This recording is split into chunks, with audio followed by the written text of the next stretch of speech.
Good evening. Hello, oh my goodness, this is amazing. I can't tell you, I'm so excited to have you all here. Good evening, welcome to the very first in-person Women Coding Community event. Can we get a massive round of applause for everyone who has helped put this together? And a massive round of applause to all of you for joining us tonight.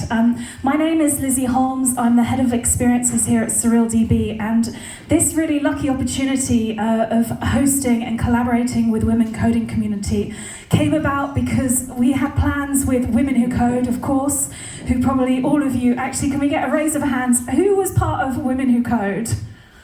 Yeah, okay, very good. Who was not part of Women Who Code and who's new to the community?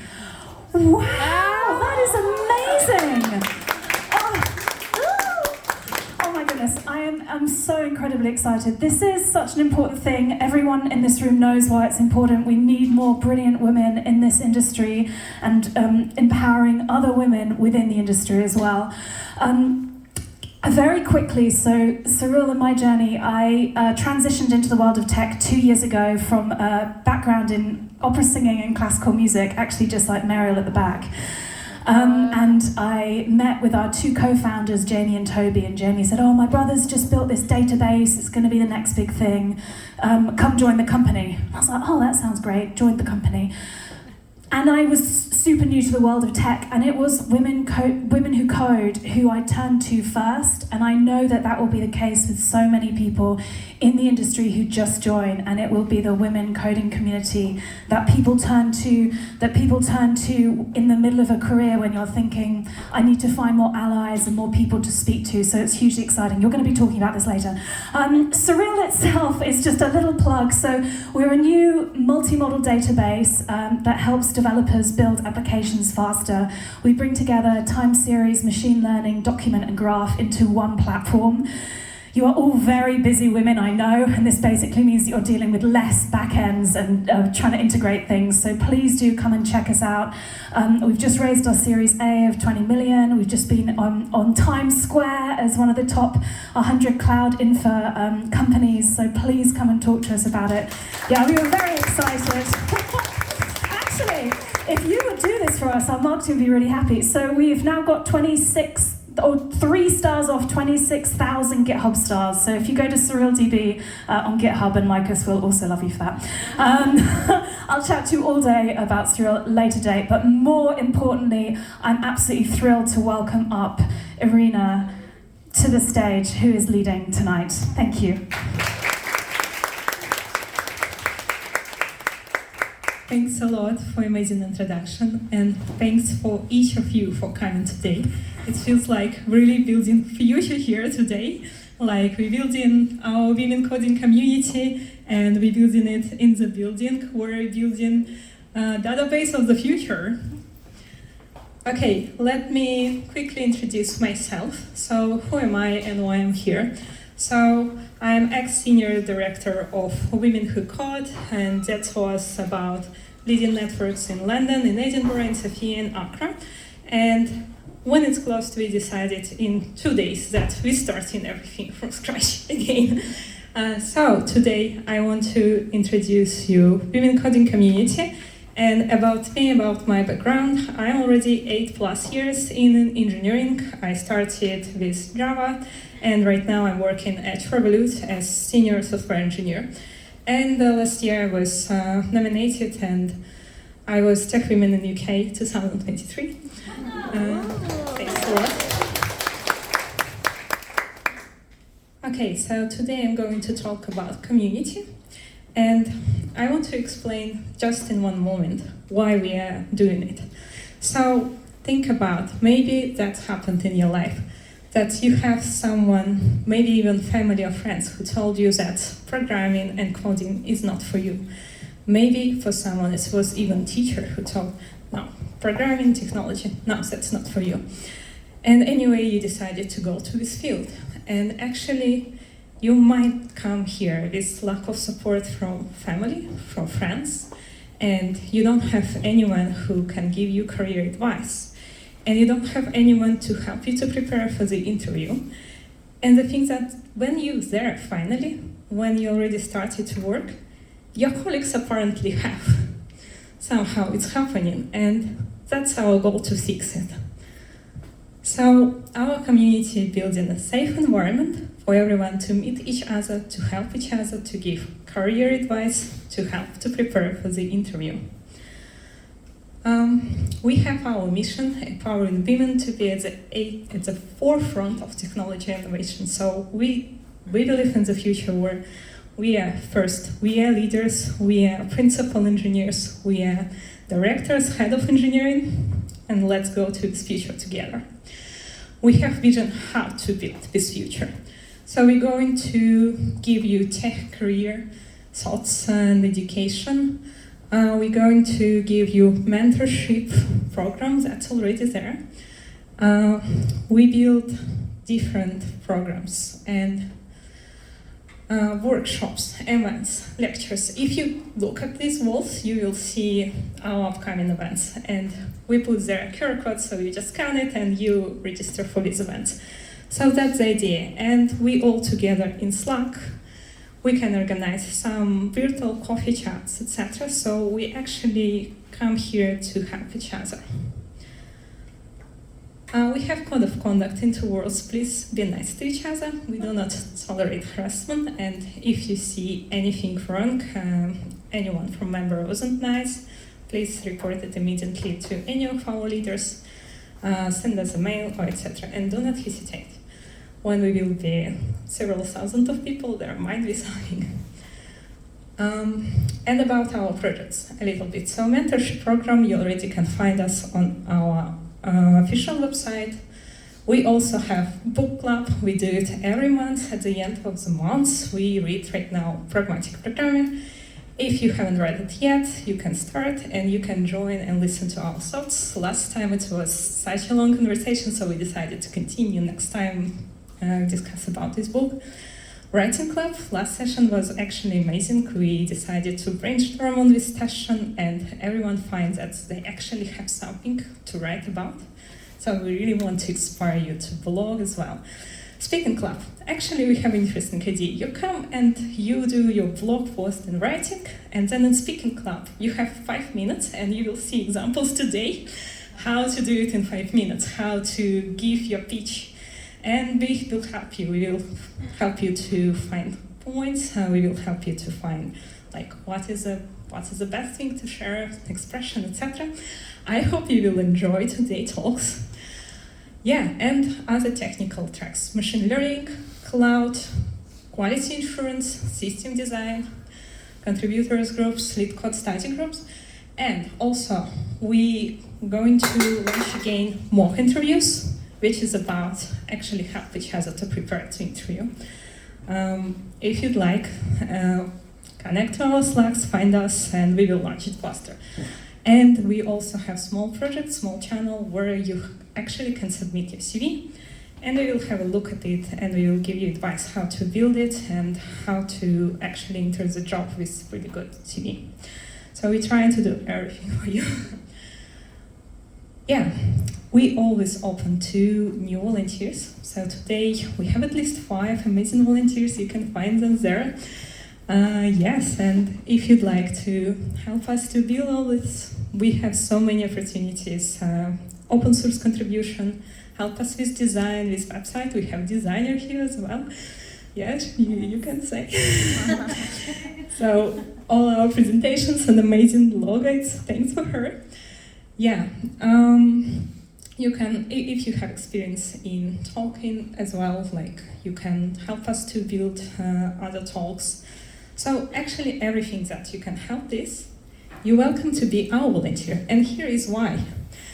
First of all, especially it's really popular in London. You come in here, you don't have anything in this big city of 9 million people, but here you can find amazing friends, amazing networking opportunities. And also, if you're trying to develop something more than coding skills, leadership skills, how to lead projects, it's a good opportunity as well. HRs and in your company, they somehow noticing that you are participating in these activities, that you're leading, etc. So it's good recognition as well for your career. And sometimes, for example, last week we had Lead Tech conference. We had free tickets for our leaders. So, oh, and last thing, unforgettable emotions. I hope we will get a lot of them today. Okay, so now I'm going to give you our first speaker, Rajani Rao, who is a principal engineer at Aveva, and also fractional CTO at Mello. Well, it's a lot. I give you my imaginary microphone.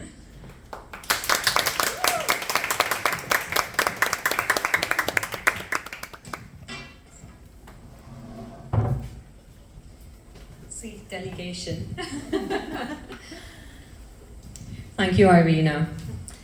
So today I'm going to talk about becoming 2.0. And like you can see there's a whole lot of things I do. And how can I actually do all of this? I am a mom of two young girls, 4-year-old and 6-year-old, lovely girls. And I want to change, I want to leave this world a better place for them and many other women. So all that I do there is all, not just for my girls, but many other girls like that. This looks very glorified, but several years ago, I hit rock bottom. I was stuck, and I even put my life on pause. Like, I didn't know where I'm going, and from there, almost like the phoenix that's risen from the ashes, I stand here with the microphone speaking to you. So how did I go from that version of me to this version standing in front of you?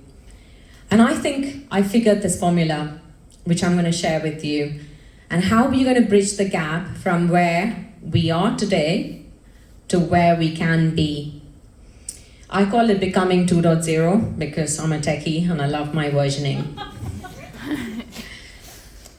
And we all have a vision for ourselves. If you don't have a vision for yourself, please find a vision, because I think that was that was a major,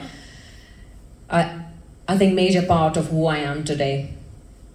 So we have a vision for ourselves, a better version, a bigger version, and we all aspire to be this bigger, better version of ourselves. So how do we get there? And when I am basically wallowing in self-doubt, which we all do, drowned in, like procrastination and self-sabotage, a lot of that, I use CPR. No, it's not cardiopulmonary resuscitation, but just like CPR, it revives you, because it's revived me. So first, C, courage over confidence. So I think we all harp about confidence quite a bit, but I want to focus and hone in on courage, because confidence will come, but courage is what you need to take. So we often say, I'm not good enough, I'm not ready, I'm not cut out for this, I don't have the time, what if I fail? But sometimes we create these elaborate stories. I mentor a lot of women, and I can spot that in them, and I can spot that in myself as well. We create these really sophisticated stories of why we should stay in our comfort zone, and we are convinced that it's safe for us. But remember, you cannot be committed to your dreams and stay in your comfort zone at the same time. So something has to change. So instead of waiting to feel confident, step out of your comfort zone, right? And push past those excuses. And stop telling yourself you're not qualified, good enough, or worthy. Because remember, growth happens when we are all operating and doing things that we are not qualified to do. There's no way in hell you can do anything without just going out of your comfort zone. So I stand here today with courage alone. So the second aspect is progression over perfection. The perfectionist that I was, a high standard. So we've now said yes to that big courageous thing, right? That we've said yes and we're going to do it. And then all the self-doubt and the fear is going to come crashing, and you're thinking, oh my God, why did I sign up for this? Why did I say yes? What was I thinking?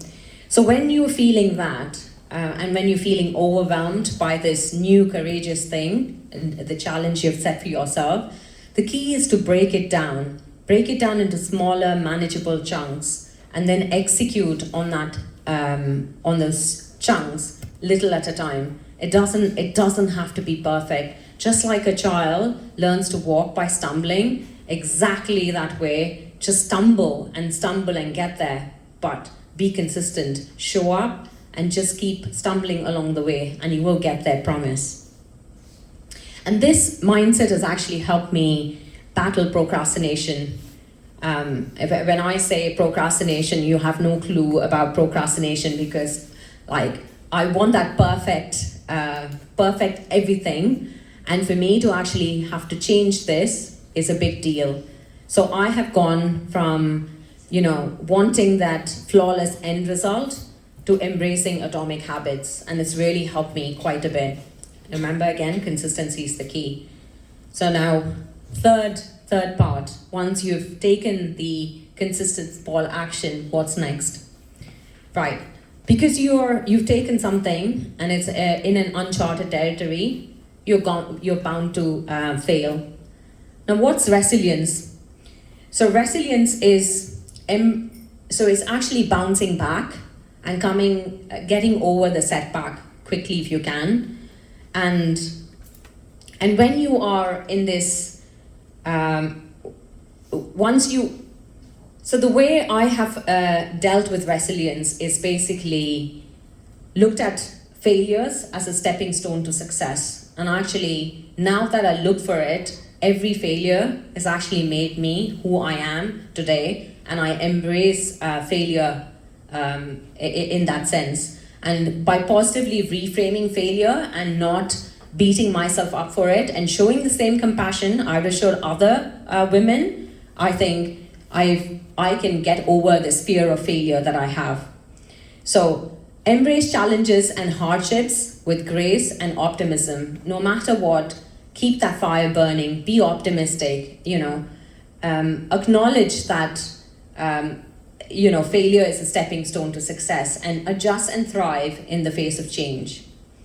And most importantly, trust in your ability to overcome obstacles. I'll say that again. Trust in your ability to overcome obstacles. I know this because I did it when I hit rock bottom. So my important question to you is, what approaches have you put in place to ensure you build resilience? Is very, very important. And with that resilience, you can go back to your first step. So just like the butterfly, emerging from its chrysalis, we too can transform. With CPR, courage, progression, and resilience, we can breathe new life into our dormant potential. We can shed the old layers that no longer serve us, and we can unfold our wings towards significant personal transformation. Could I ask you all to stand up and spread your wings just like the butterfly, please?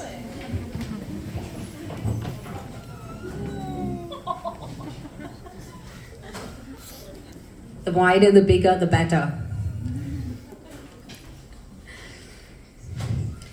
Join me in becoming 2.0, the best version of ourselves, day by day, with courage, progression, and resilience. Thank you. Thanks a lot. If you're going to remember something, now you know, CPR. I'm going to present next speaker for you. It's Ying, and she's head of AI in TG0. Yep. Thank you, Irina. Thank you, everyone. So it's really exciting to see all of you here. I'm just going to give you a short description about what women coding community can offer you related to machine learning. So machine learning is becoming such a popular topic. Everyone knows about it. Everyone talks about it. Every company wants a bit of it. Your boss might say, I don't know what machine learning does, but I want to see a bit of machine learning in my product. They might say that. So there is so many jobs created for machine learning because of that. At the same time, there's so many people trying to transfer into this field as well. So I know a lot of developers who want to get involved in machine learning now. I personally know some marketing friends who want to do machine learning as well. I also have an accountant friend who says, he says, I actually want to put machine learning in my work. I want to transform into this field. So the question is, how do you transform into the machine learning field? And what is the job market like? I would say, if you know a bit of coding already, that's perfect. Learn something about machine learning. You can probably evolve into a machine learning engineer. And also, if you know something about the algorithms, if you know the mathematics behind it, you could change yourself into a research scientist. If you want to do a degree about it, yes, research scientist, applying scientist, these type of jobs are actually on the market. A lot of company wants it. It is also very competitive as well. But what if you don't know anything about coding? Like, I've never coded in my life. There are also jobs like that, which doesn't require any coding part. Let's say, if you know the applications of different machine learning algorithms, you learned with the online course, and also you following all the trend about machine learning research work and following all the state of the art, you can become a machine learning specialist, or we say machine learning consultant. Because you're facing a client, you don't have to code. You are selling a solution to your clients. So in this case, if you're good at talking with business partners, talking with clients, and if you know what the trendy products like, you can work in machine learning as well. And also, if you're a recruiter, you can learn something about machine learning. You can become a technical recruiter. A lot of recruiters I know who actually learns about machine learning, they are doing something related to machine learning, and they are the technical recruiter who need to know the knowledge about machine learning. Even it's just on the surface, they know it and they can get involved in this field.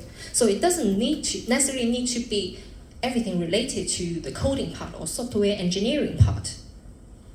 Personally, I wasn't originally from a machine learning background. So for me, I did my PhD in physics actually back in 2016. And in my first year of my PhD, I was basically doing experimental work. I didn't even know how to code. I think coding was really complicated. I don't want to touch that at all. I was like, I'm happy with my experiments. Then I started to do simulation. I started to use a lot of softwares. And I realized, in academic world, a lot of softwares are actually not very good. I realized, okay, I really need to learn how to code to write my own software. Otherwise, it can't do what I wanted to do. So I started to learn coding. And the more I code, I started to get involved in this field. I talked to people, and then machine learning was really trendy back then. In 2017, because AlphaGo happens in 2016, I think, and then in 2017, like everyone basically around me were talking about the machine learning used in AlphaGo. That's how I actually know about the machine learning part of this. And it made me realize I actually really like it. I want to get into this career. So I did an online course about machine learning, and I started to look out for jobs. I started looking for internships within like a lot of companies, and luckily I got one, and I managed to work part-time for almost a year before pandemic, basically to work in a startup alongside my PhD. So what I want to tell you is that it's never too late to make a change, and you can always start. Like I started from background where I do not know anything about coding. I don't even know how to start the first line of coding. My first script, which is basically doing some basic calculations or something, took me about 6 hours. I was just joining into that, and I really loved it since then.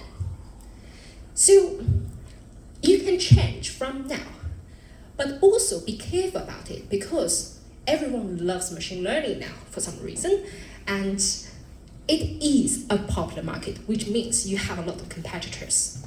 I took a screenshot on Sunday evening about some of the job posts. Remember, it's Sunday evening, which means 2 of the days are actually weekends. And you can see over here, 2 days ago, 5 days ago, and 3 days ago. Within just a few days, you can reach 100 applicants. One of the company only have less than 10 employees. That's how competitive this market is. So be really careful about that. Then how do you actually compare with other people in the market? How do you stand out as someone who wants to get into this field? We offer a lot of workshops, talks to actually help you getting involved in this field. If you're a beginner, we have talks, we have a workshop, like 6-week machine learning workshop, to get you into this field, to know how to start. If you already know something about machine learning, we have talks to help you dive deeper into some of the machine learning algorithms. Over here, we have we have talks about large language model. We talks about computer vision, because there are so many topics about machine learning, and also we have some machine learning events. We can talk about AI regulations and system designs, such things. All right. So I hope it's not a drill. Do we need to move? All right. Well, one last sentence, if we need to leave.